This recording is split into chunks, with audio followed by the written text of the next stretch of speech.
Nole insiders Lane Hurt and Tim Linnefelt high atop Doak Campbell Stadium after Jimbo Fisher's Monday press conference. Naturally, Tim, a big topic of conversation was DeAndre Francois. A terrific game for him. Kind of, you're wondering what you're going to get from a rookie starting quarterback on the road in that hostile environment, and he seemed to deliver even when he was getting delivered shot after shot. Yeah, he really took a lot of hits, and it's the kind of thing, like, you don't want your quarterback taking that many hits, and Jimbo Fisher offered the caveat that Florida State does need to do a better job of protecting DeAndre Francois. But the other side of that is the fact that he was able to take those hits, get up, get himself back in the game, and just still produce at a high level. It's not just a big deal for Florida State's offense. It's kind of a watershed moment or a rite of passage, if you will, for DeAndre Francois to show to himself and to his teammates, hey, I'm your guy. Now, we all thought that he was the guy. He wouldn't be the starting quarterback otherwise, but for him to do that and also, follow up from the 2-minute drive that he led against North Carolina, to follow that performance up with what has to be one of the toughest efforts of a Florida State quarterback that I can remember in a while is a really, really encouraging development for Florida State.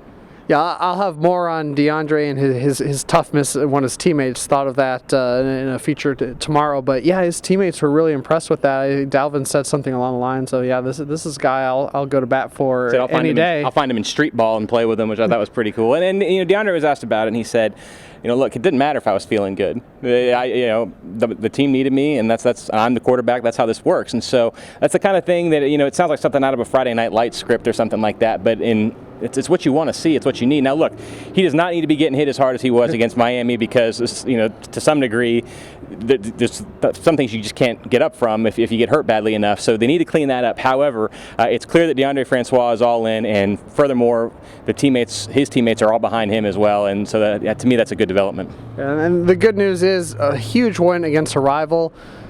Coach Fisher said that really doesn't matter all that much because we play Wake Forest this week, a 5-1 Wake Forest team, a team that took Florida State down to the wire last year up in Winston-Salem, a much improved team. And I think Coach Fisher's right. You don't learn a lot about your team from a big rivalry game. You learn a lot about your team and then that next game following. Well, sure, and look, it was a big win for Florida State against Miami, and if you wonder just how big, to take just a moment and imagine to yourself, what if Miami had to come back and won that game?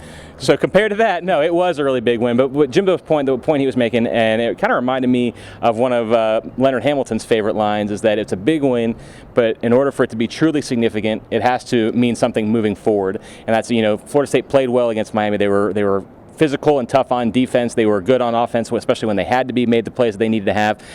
Is that a one-game thing, or is that now a checklist, or a checkpoint sort of for your season where you can look back and say, this is the game where it all turned around. This is the game where our defense figured things out, where our offense started clicking and moved forward. And if the answer to that is yes, then I think the complexion of the season and the outlook for the rest of the season totally changes, especially with Wake Forest on Saturday and Clemson coming in a couple of weeks. And so if the answer is yes, that the Miami game represents something bigger, then I think it's a really big deal. If not, and we'll see on Saturday, then it'll probably be forgotten before too long. I think that's the point that Jimbo was making. The only thing missing from making it true, Leonard Hamilton, is Jimbo did not give the full dimensions of the football field.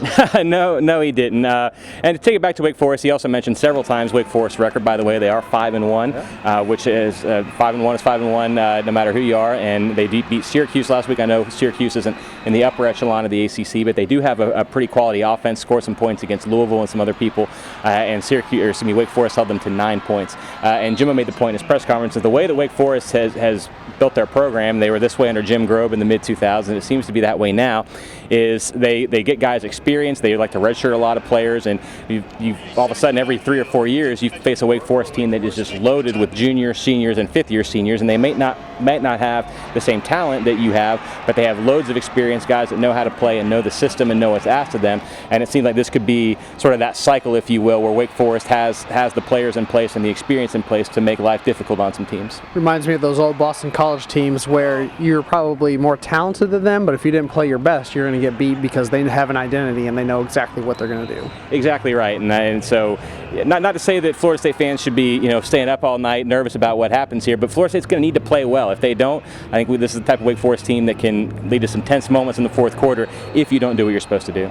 There you have it, Seminole fans. We'll have much more for you this week. We'll be live on Facebook tomorrow afternoon around 3:30 answering your questions. Tim will have more on Erman Lane, who Jimbo Fisher was very complimentary of today as well. By the way, When Erman made that switch, I know we said we weren't going to talk about this today, but I think we should. When Erman made that switch a few weeks ago, we were like, okay, Yeah. well, couldn't hurt. Next year it'll be. And here he is in the first half of a key game against Miami, not just playing, but making plays, making tackles. He looked like he knew what he was doing back there, and certainly looked like he knows how to tackle, and that's a welcome addition to any defense.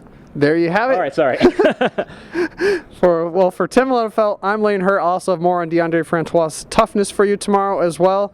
And we're done. We promise this time. Go Noles.